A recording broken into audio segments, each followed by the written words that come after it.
Are you there, Lalaji? Yeah. Yes. Yes, Okay. we are live. You got it. So here we are, and are we live, Lalaji? Yes, ma'am, we are live. Okay, thank you so much. Okay, so good evening, everyone. Here we are on the professional development series, which we have relaunched from this year onwards, and we will be creating extremely good topics on creating awareness on what is actually needed to be on the battlefield. So, the battlefield, in the sense, is on the ground level of education, the situation is not as calm and peaceful as we see it to be.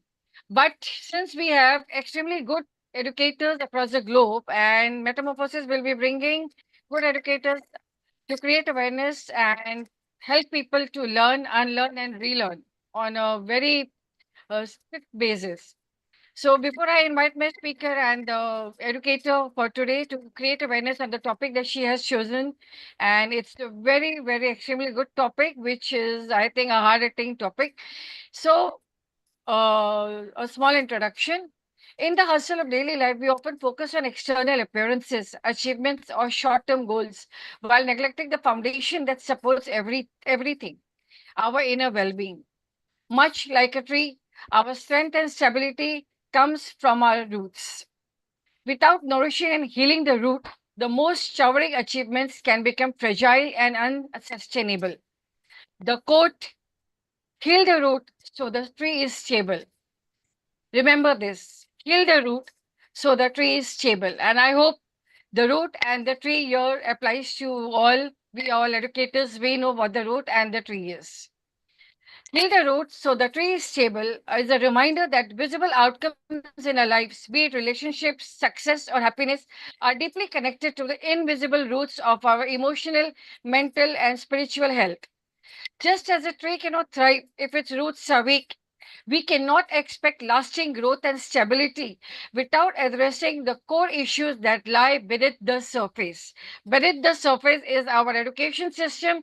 The root and the tree are the educators who are constantly nurturing the plant to grow and thrive in a better way. So today I hand over my rope to one of the most beautiful educators on metamorphosis, and she also has been a part of Metamorphosis Creating Awareness along with me, with two extremely most members who are always there to lend their support to me.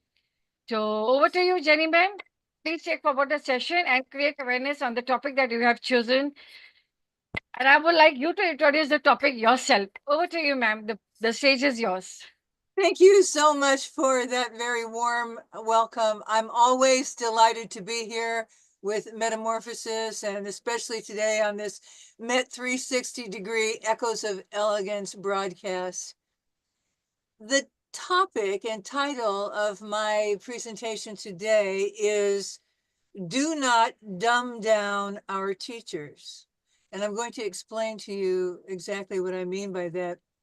And I think to start, I think we can all agree that when a society provides their students with high quality public education, they are providing them with the knowledge and support necessary to follow and manifest their dreams.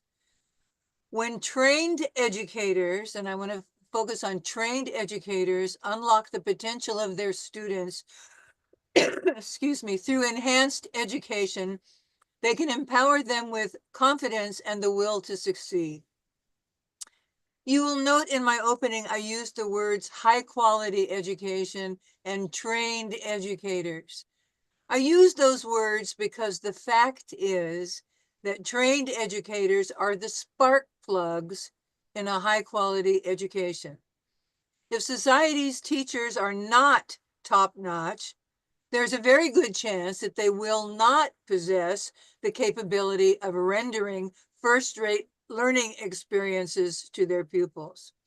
Now, we recently had a national election in the United States. One of the issues that parents brought to the local, state, and national debates was the common perception that our educational standards are falling here in the States.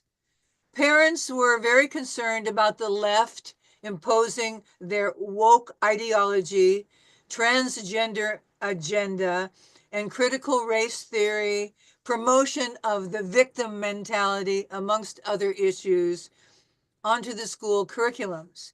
The parents felt that the leftist agenda in toto was a distraction to the business of learning. And national test scores supported the notion that something in the educational system was seriously wrong and that public education on the whole was in decline. These concerns gained traction, and President-elect Donald Trump promised during his campaign that he would do away with the federal Department of Education. And that's because it's run by the woke leftist. Uh, I don't know how to describe their movement, but that's what we say. It was during the final months of the presidential campaign that I personally became aware through the public debate that the state of New Jersey had passed a law removing the requirements for teachers to pass the Praxic Core Academic Skills for Educators exam. This assessment tested basic skills in reading, writing, and math. The law, which went into effect on January 1st, 2025, was intended to streamline the teacher certification process and make it easier for more people to enter the profession. By enacting this new law known as Act 1669, New Jersey removed the basic literacy test requirement for teachers amid a teacher shortage. I was very dismayed to hear this news. I did not want to believe that the dumbing down of teachers was the answer to the teacher shortage problem.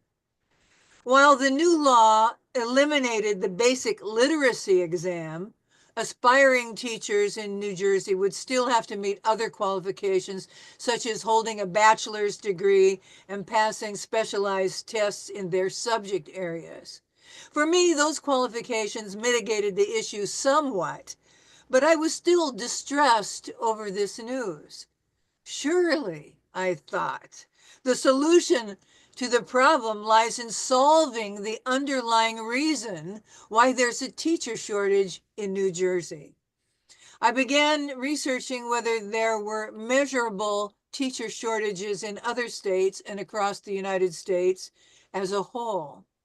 When I learned that New Jersey's move is part of a broader trend across the country as various states adjusted their certification requirements in an effort to address teacher shortages, the U.S. is facing a deficit of nearly 600,000 teachers since the pandemic.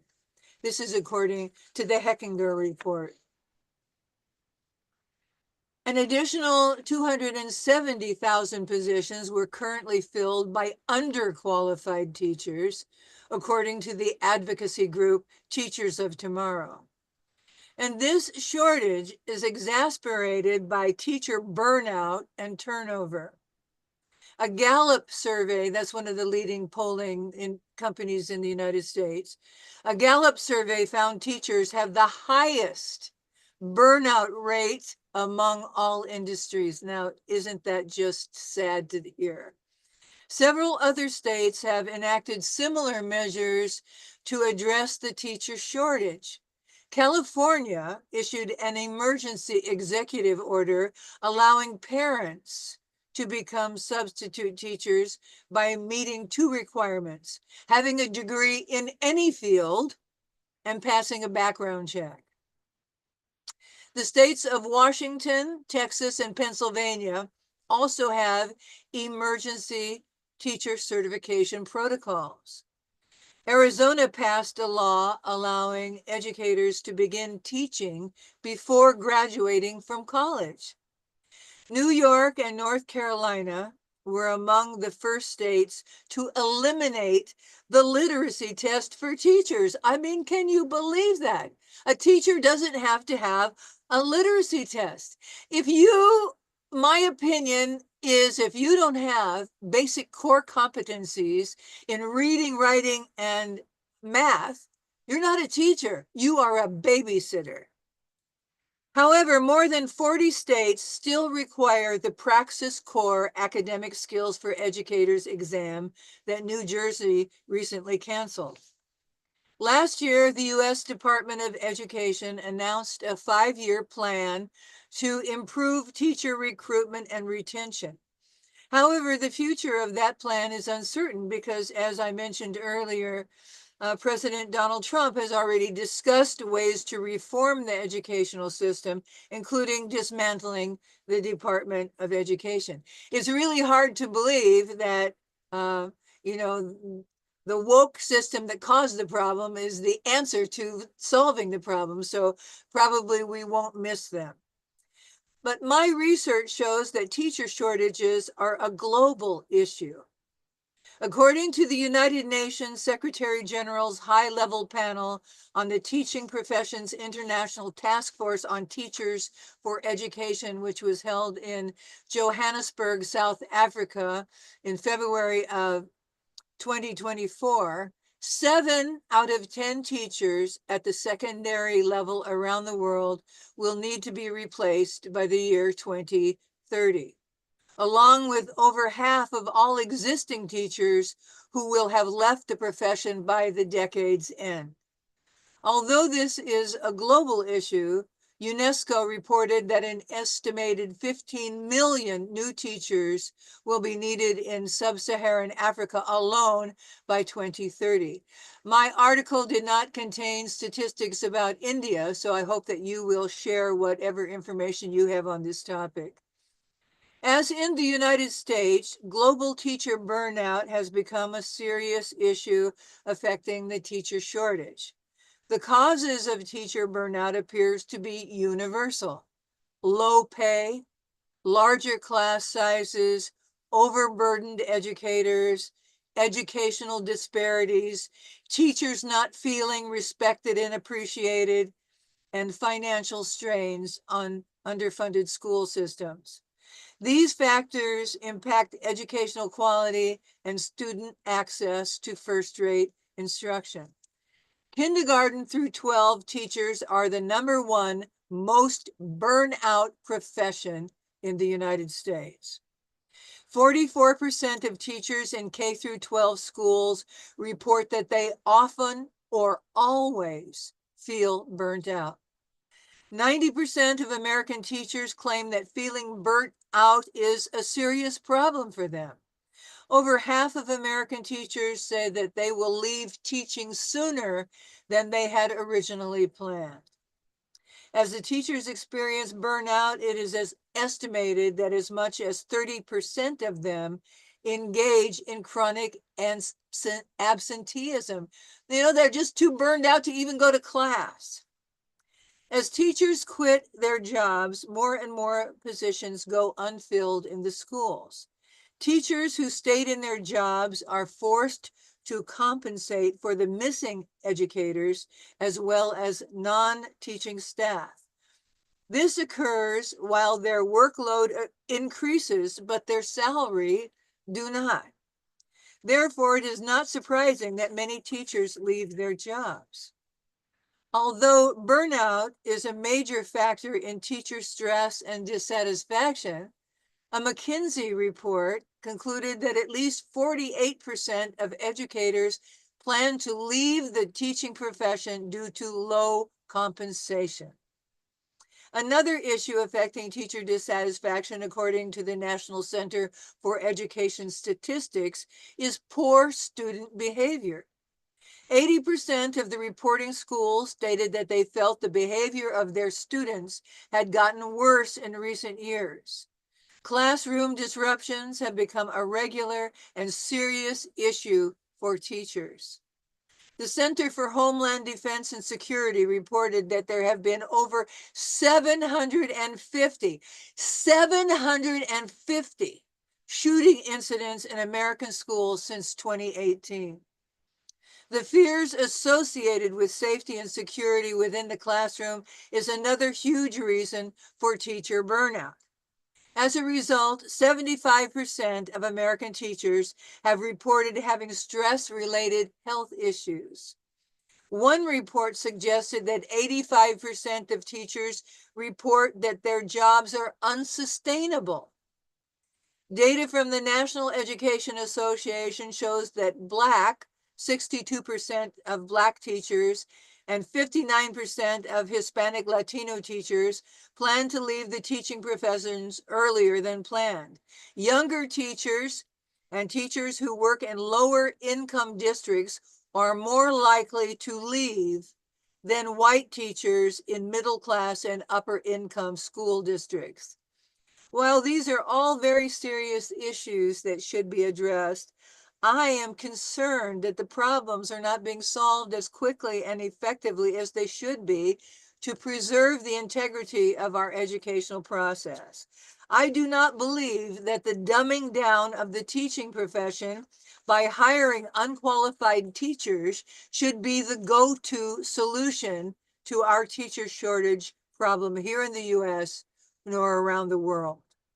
It is my view that government, school administrators, parents, and the community at large should work with teachers in tandem as a cohesive unit to solve the underlying issues that affect teacher retention, including issues of salary, safety, and class sizes, to make teaching a more attractive profession again. We owe that kind of commitment to providing quality education to our students and to our society. So now I would like to invite your comments or any questions for those who are viewing. I will tell you there, thank you. There was a time when I was teaching at Purdue where my students knew they had to arrive at class on time because I was going to lock the door. And the reason why I did that is I did not want some random person walking through the hallway to enter my classroom and cause problems for me and my students. So it was a safety issue. So fortunately at Purdue, all of the outside doors to the hallway had window panels so that if a student came late, I could look through and see that it was somebody that belonged in the class. But that's how concerned I was about classroom safety. I was not going to have random people entering my class. Not that we ever had an incident like that at Purdue University, but just recently we had another shooting here in the United States. No teacher expects that this is going to happen in their classroom. So we are in charge. We are the ones that are going to have to make the decision to lock the door. That's my view on the subject. But I'm really very concerned about the future of American education and education around the world if we have teacher shortages because the profession has become too unattractive in terms of salary and stress and overcrowded classrooms and the piling on of one burden after another. How are we going to retain the kind of teachers that we need who really love to teach? And so I welcome your comments. What do you think we can do to inspire our school boards, our school administrators, our communities to understand that you have to pay people enough money for them to live on and enough you know, appreciation and respect that they feel that they are in a profession that is worth dedicating their life to. Yes, Nahid, please. Uh, Um, Excellent, ma'am. Excellent. Actually, I was just going through the write-up that you have submitted me, and it is actually a very sad state of affairs, I would say, and more visible now. Whatever you have mentioned, more visible, which I think some of the educators either dismiss it or ignoring the facts or either trying to escape the situation because though they can change, they don't want to take the risk of making a change. So these three factors play an interparallel role in bringing a change. So I would just like to highlight some of the facts that you have mentioned over here. That is, when you have said that providing the student with a high quality public education, I would like you to emphasize the word high quality. What is actually the meaning of high quality to create an awareness? When I'm talking about high quality, that means that the instructor, the teacher, has a passion for teaching and goes beyond what anybody would consider normal to make sure that their students are engaged in the subject matter and that they are learning. And so they need to make assessments. So they can't just stand up there like a babysitter and talk, talk, talk. They have to engage their students. They have to observe whether or not their students are engaged and are learning. And I really believe in the assessment process. The teacher needs to assess themselves. Is their lesson plan working? And is it being received by the students? You know, the basics of communication is the speaker, encodes information and the recipient, the student, decodes the information. So are we doing enough to make that happen? Because if we aren't, we are not delivering education in a high quality manner. We're just going through the motions. And I used to say this all the time when I was teaching, and my students would get up to make a speech, which because I taught speech, was one of the classes that I taught. And I used to always say, do not phone in your message. Yeah. Hello, this is Janie. I'm here today. Blah, blah, blah. No, bring your words to life. Capture their attention. Capture their imagination. This is our job, to make education interesting, to hold our students' attention so that they can learn and that they want to take it one more step. You know, they get excited about learning. They get excited. Oh, I'm going to be in Professor Rapsted's class today. So I know that my hour and a half is going to be well spent. That's how I want them to feel. Because I took very seriously teaching at the university level that my students and or their parents were paying serious money for them to come and share that semester with me. And I was going to make sure that they got their money's worth out of it, whether they liked it or not.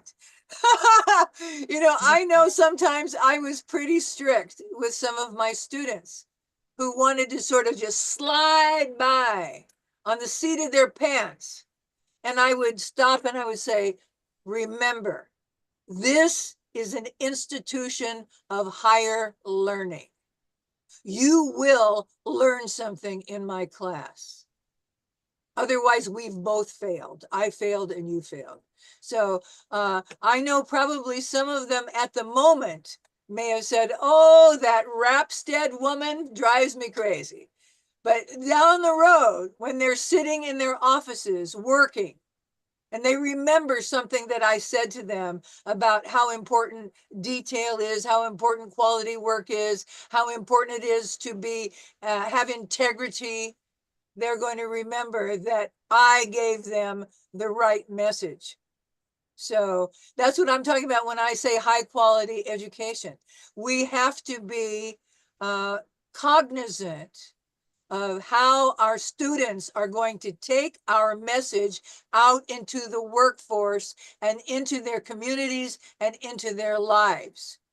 You know, I just remembered this when we speak of high quality public education. When we go to a electric gadget shop, and when we want to buy a wonderful mobile phone, iPhones, iPhone 6, iPhone 7, iPhone 10, and all that, and we want to buy smart TVs and all that, and we are ready to spend as much as on that, to get quality electrical gadgets.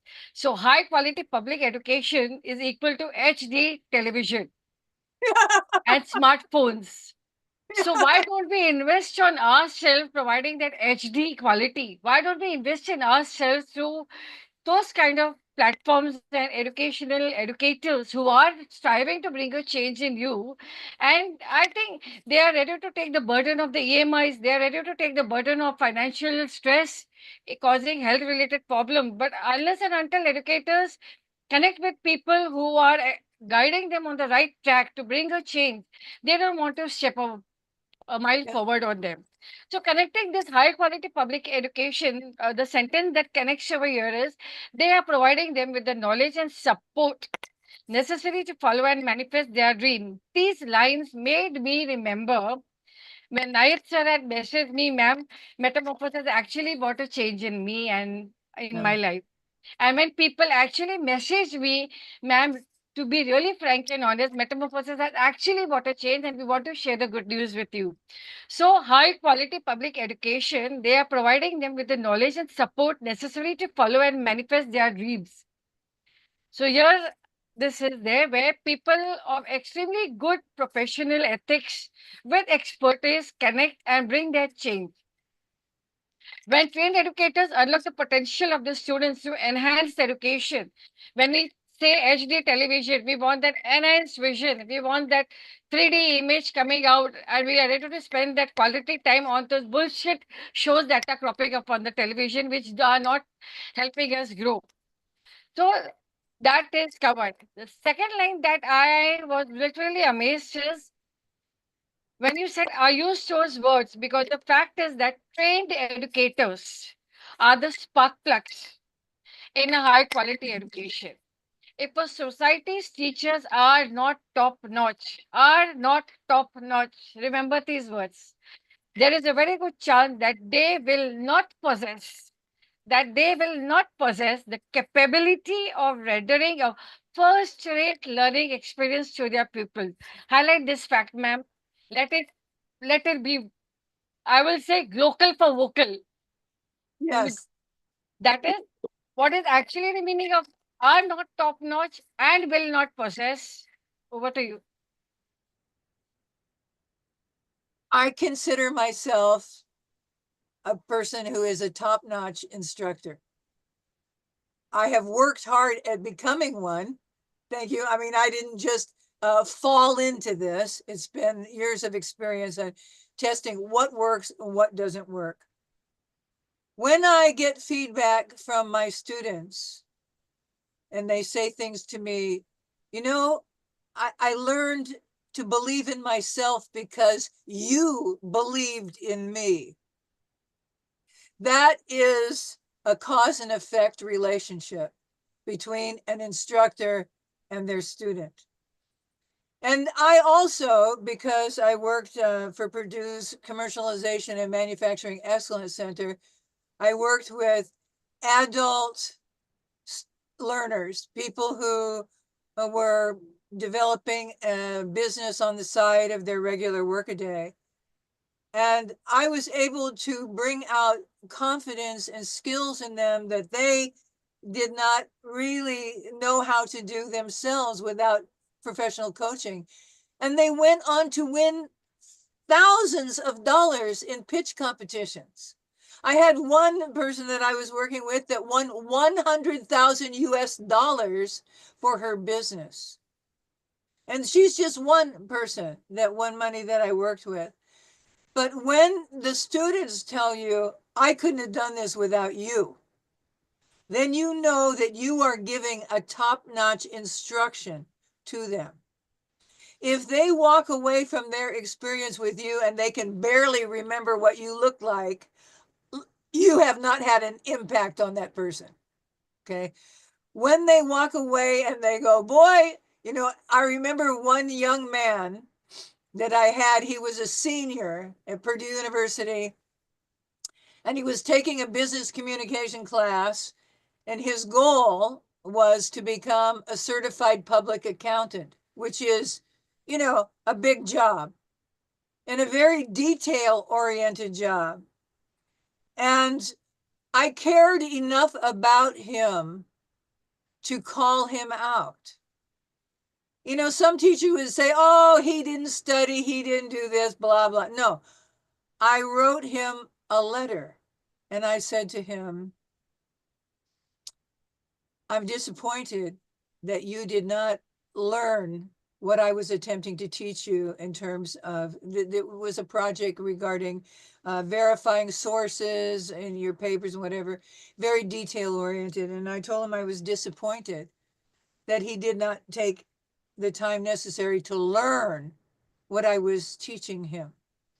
And then I pointed out to him that his goal was to be a CPA, which is a very detailed business. You have to take care of your client's interests down to the penny. Okay. This is on you. You are the chief of their, financial enterprise. I'm sure they've got somebody in house, but they hire CPAs to make sure their taxes are filed properly, that they take care of all of the finances involved in running a business. And you cannot go into that profession not understanding details, because that is the essence of the profession that you have chosen. So I wrote him this letter. It was at the end of term. I'm sure he read this letter and he said, that Rapstead woman drives me up a wall. Okay. But the next time he's out in his job and he's learning the ropes of becoming an accountant and a certified accountant, and he makes that one mistake that costs somebody some money, and his boss comes to him and says, you let our client down. Because, like the old expression, the devil is in the details. So I tried to make this point to him in a letter that he could probably crumple up and throw in a trash can, or fold up and put in his pocket and say, I'm going to pay attention to this. But this, in my opinion, is caring about your student. This is top-notch instruction. This is, I hope, a thorough answer to your question. Yes, yes. So that is what I want to highlight. The fact is top notch, because the current scenario is that teachers are just passing the test, understanding the curriculum, and not trying to create a change in themselves to revolve the system. Yeah. What is it? They enroll for test, pick up the learning, and that is all. They want a hefty pay package, and they want to do just not A to Z, but they want to cover up the A to Z in a shortcut route. Well, when we have a teacher in that position, then we can realize that their passion is already dead. Exactly. They are just showing up because they need a job. Somewhere along the line, their enthusiasm was killed, squashed. And this is why I said also in my talk that we have to work in tandem with school administrators and the principals. I know you're a principal right now, and so you're going to have people come to you with sad stories that you're going to have to listen to. But we can't just dismiss these people. I have had a situation where colleagues came to me with a problem, and I had to really step back, listen, and understand that they are coming to me in particular because they think I have a solution for them, that I'm going to listen, and that I'm going to do my best to support them. And so that's why they come.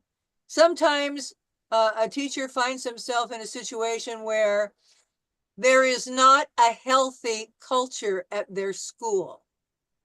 If they have a problem, no one cares. It's get over it, handle it, move along. And this is where we have to have the empathy from the principal, vice principal, and whatever support system is in the school to help that teacher get back on track. Because I know when I was dealing with graduate students who were teaching, at Purdue, they've had their bachelor's degree in communication. So that now they're teaching the basic COM 114 freshman class. And sometimes they're off track. And you can see that. So if you can gently say, maybe you should think about this because I have found that this has worked well for me in the past. Gentle guidance, steering them on the path. But when we are in a situation, and I was talking to an educator just the other day in advance of writing this paper, spent 26 years teaching, and he told me, Jeannie, man, the school administration did not care what problem I was having or anybody else. It was just fly blindly through the storm. And when we have that kind of lack of interest in the well-being of the teachers, we are going to see burnout. We are going to see people who have just lost interest. They're just going through the motions, is what I say, phoning it in. Exactly. So wonderful, wonderful takeaway from this. So here it is. This is there's a law passed removing the requirement for teachers to pass the Praxis Core Academic Skills for Educators exam. So what is exactly the meaning of core academic skills and the basic skills in reading, writing, and maths? So I would Yes. like you to put an emphasis on this. So there is a universal test that teachers, and usually, the old system before we started, letting anybody teach because we have a teacher shortage, teachers went through college or university. As part of the curriculum, they did a student teaching for a certain period of time, and they were evaluated by their mentor. And then they passed this test, the praxis exams, with those basic core competencies. And so, because the feeling in America was at that time that a teacher really knew how to speak and could write literately, and also had a basic understanding of math. Because when a student in grammar school, a junior high or high school, comes to a teacher with a problem, you can't say, oh, I can't do that because, I'm not good at math. Nobody cares about that kind of an answer. They expect you to have at least a basic understanding of math, which usually involves basic understanding of algebra and geometry. And so this is what they're doing away with now, because a lot of people don't know how to do, solve a basic algebraic equation, don't understand the methodology behind geometry. They're lucky if they can, pull out their phone and open the calculator function and do 5 times 25 to get some kind of an answer. But this is not the way it was for very many, many years. People going into the teaching profession were expected to pass this basic test that, the core competencies that any trained teacher should have mastered. Wonderful. So here it is written over here that California issued an emergency executive order allowing parents to become substitute teachers by meeting two requirements, that is having a degree in any field and passing a background check. I think this is a issue everywhere, not only in California, everywhere. So they just need to have a degree in any field and they can become substitute teachers, irrespective of the experience, whether they have or no. Yeah, and let's just look at this. There are many, many degree fields. So let's say that you have a degree in hospitality. You know how to run a hotel or a restaurant. Does that mean that you know how to teach children? Do you have a core competency in reading, writing, and math? Probably not.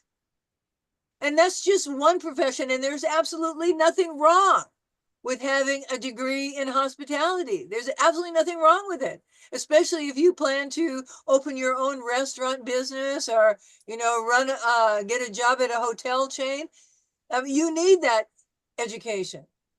But I find it faulty logic to think that just because you could learn this means that you can teach that. You have to have experience in what you're teaching. If you can't read, how are you going to teach a child to read? If you don't know how to do just a simple writing exercise in literate fashion where it sounds like you have some sense, how are you going to teach a child to do that? Because there is a skill set behind writing an essay for a class. You can't just scribble down anything and turn it into a teacher. It has to have a beginning, a middle, and an end. It has to have a thesis. We have to teach the children this information. We can't just think that they're going to pick it up on their own. Believe me, they're not going to. So they need somebody that has those skills to teach them. And somebody maybe who has a degree in any field other than, teaching is probably not going to be as successful as an actual trained teacher. I firmly believe that. Wonderful, wonderful.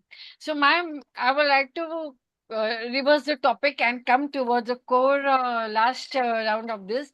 What is your take on digital plagiarism and how is it connected with passion? Highlight the word digital plagiarism first.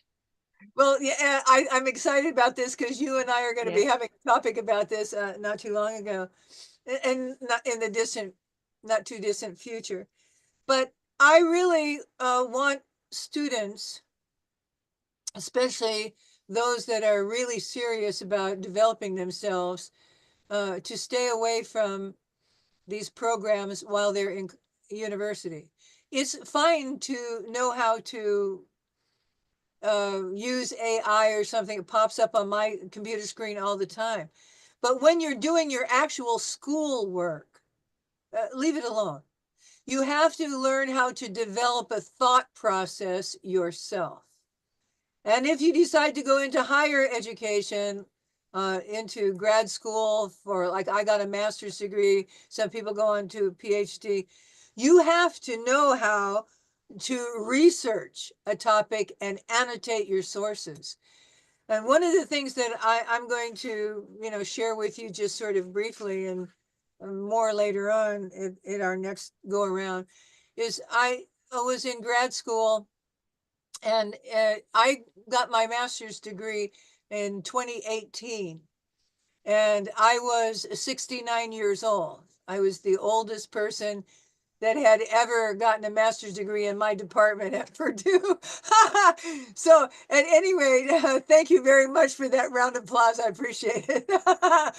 But anyway, I was in part of a group project, and I never liked group projects because you see, I always go for the A.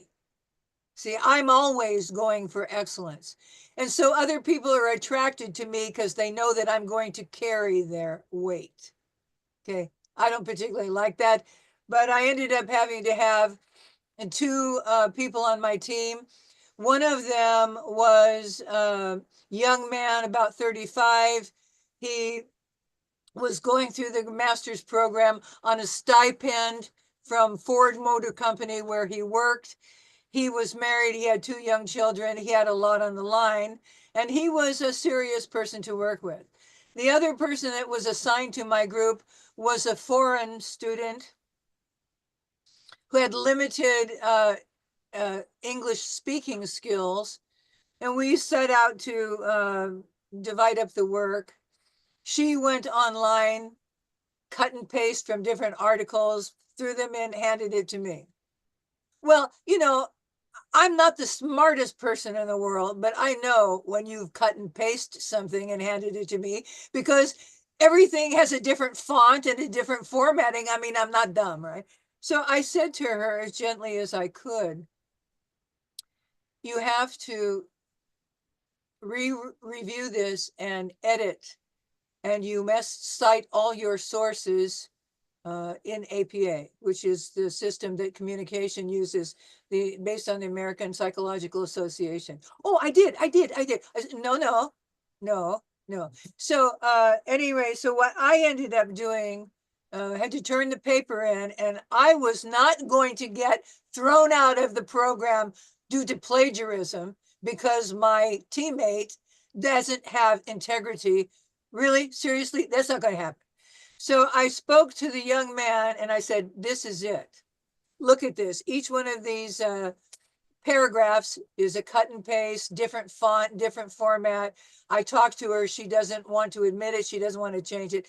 So I said, this is our choice. I, as our team leader, I am going to have to go to the professor and tell on her, rat her out is the American expression, accept her work, or third option, I'm going to write a disclaimer. And now you can stand with her, you can stand with me, or you can just turn in your section of the paper by yourself. But the disclaimer said, and he agreed to sign it with me because, as I told you, he had a lot to lose. Plus, he wasn't in the graduate program to cheat. The man was married with kids, and he was there on money given to him by his company. So I wrote a disclaimer saying that, the section 1 and section 2, which was mine and his, were original work, and that were cited, all the references were cited within the document and in the bibliography, and that we did not accept the submission of our third person, and we have no claim or guarantee of its veracity or authenticity. We both signed it, turned it in, and then I let the professor deal with it because he could tell from what I wrote that there was a problem. So he decided to take the coward's way out and let her graduate nonetheless.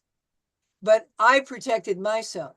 So let's say I was invited to work on a research project with another professional.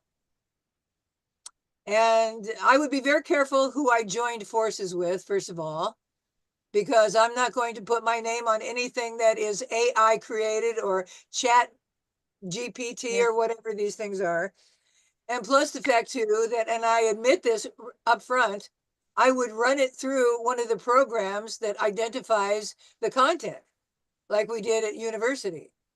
As teachers, we had a program that if something looked too perfect, put it through the program, because after all, we're dealing with students.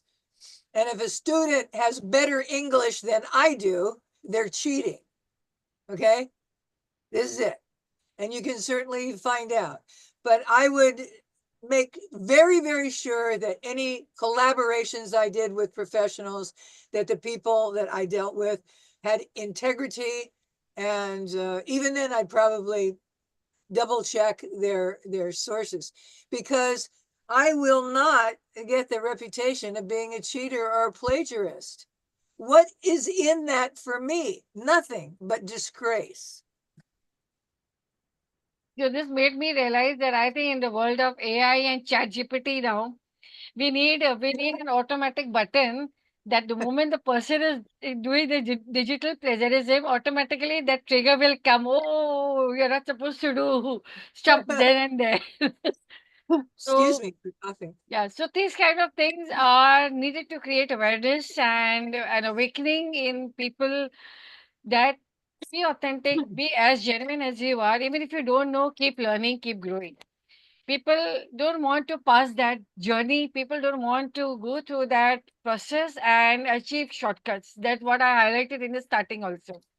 So it's I think that we as instructors, we have to take care of our students who are foolish enough to try to cheat, because if we don't show them that kind of mercy exactly.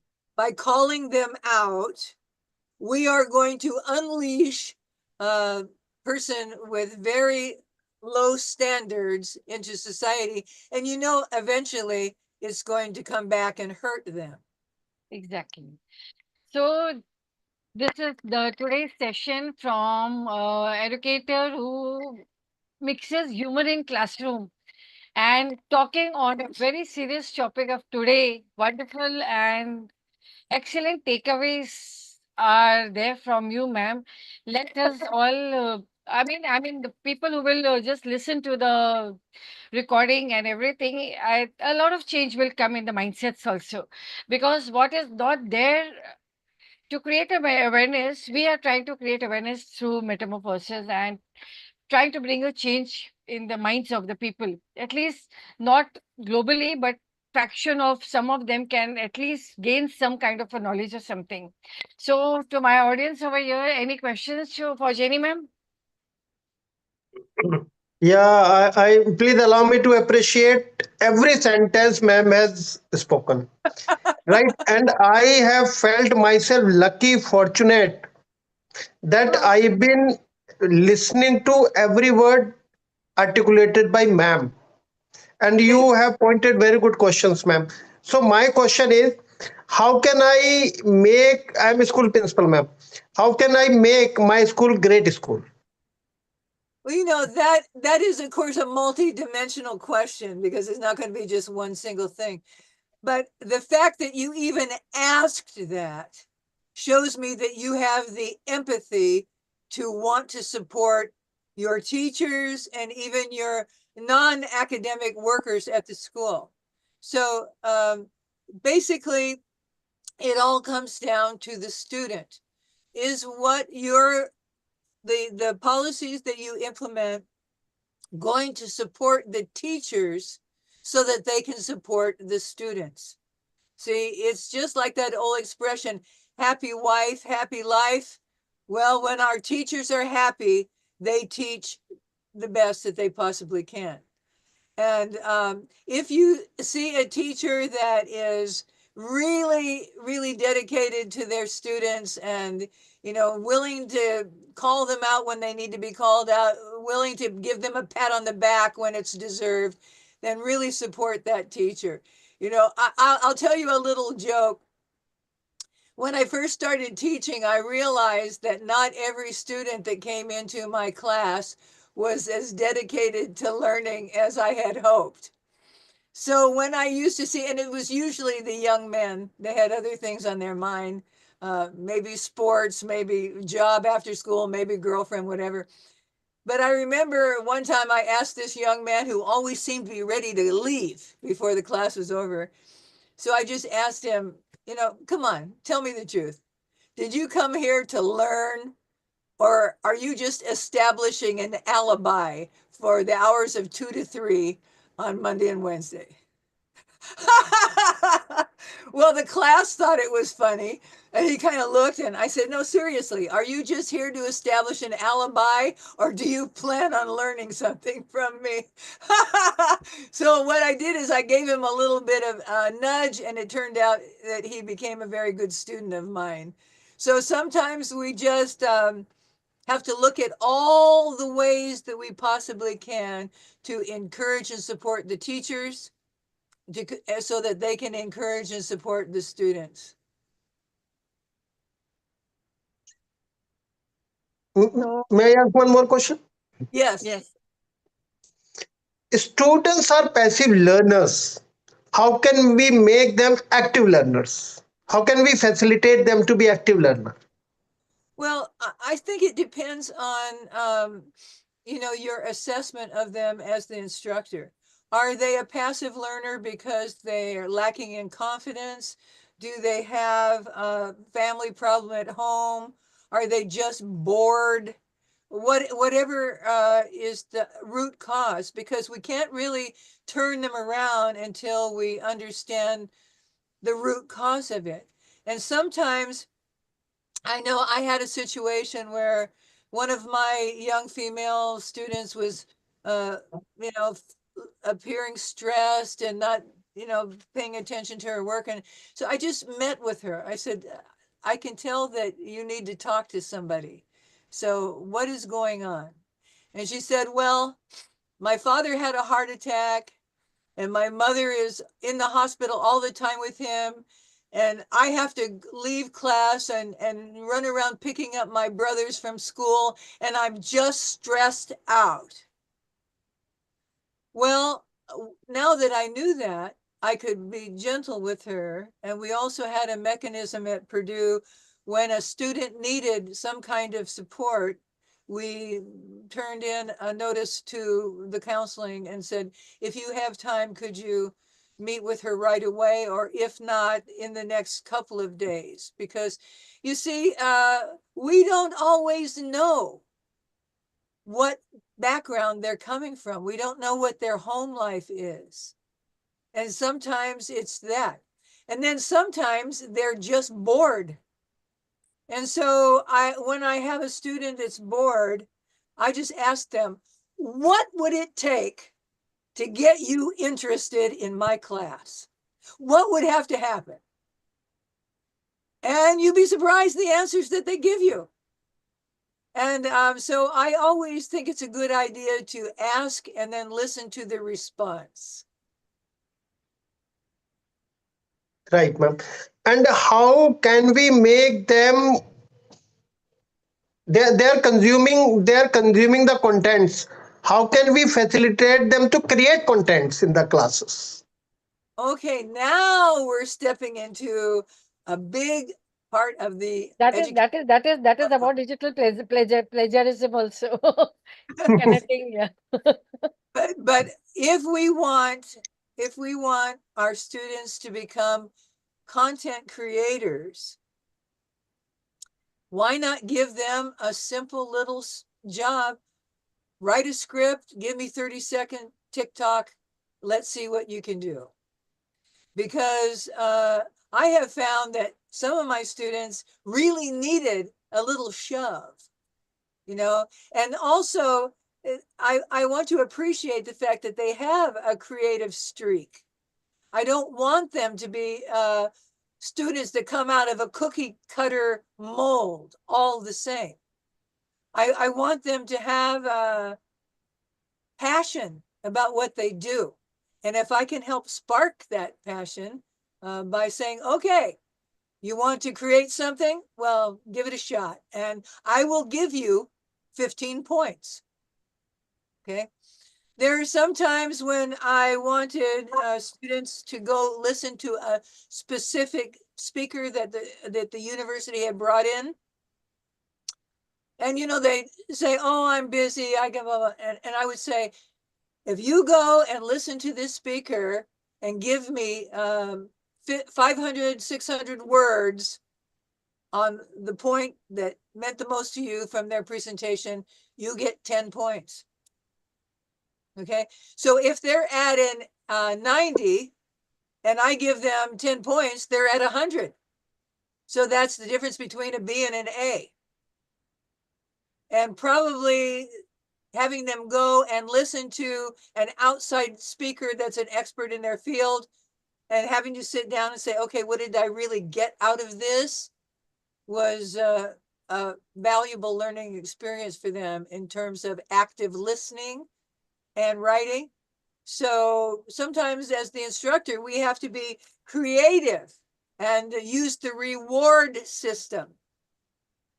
I'm willing to see your creativity and I will give you 10 points. Okay. I Thank just, you, you know, Neeta. these are things that have worked for me in the past. I'm sharing them with you. One more question. How can I create a culture of public speaking in my school? Okay, now that is something that I have dedicated a certain part of my life to. And we have to accept the fact that a certain segment of our population suffers from glossophobia, which is the word for fear of public speaking.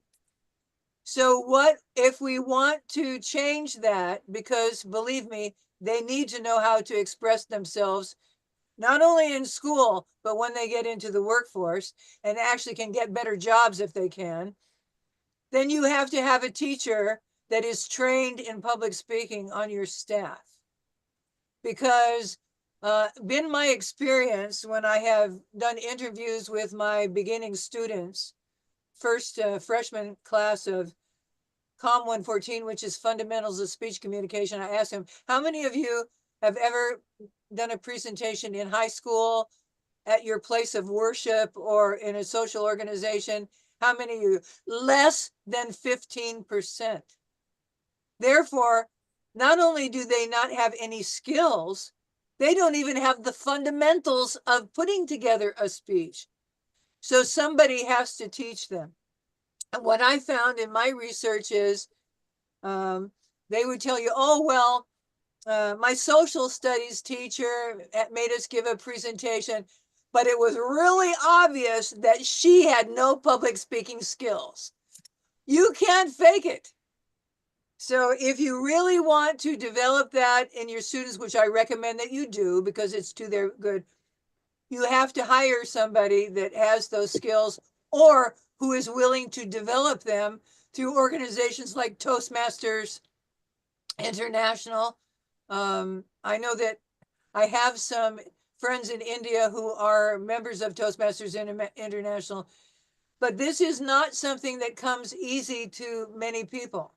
And they have to learn the fundamentals of it.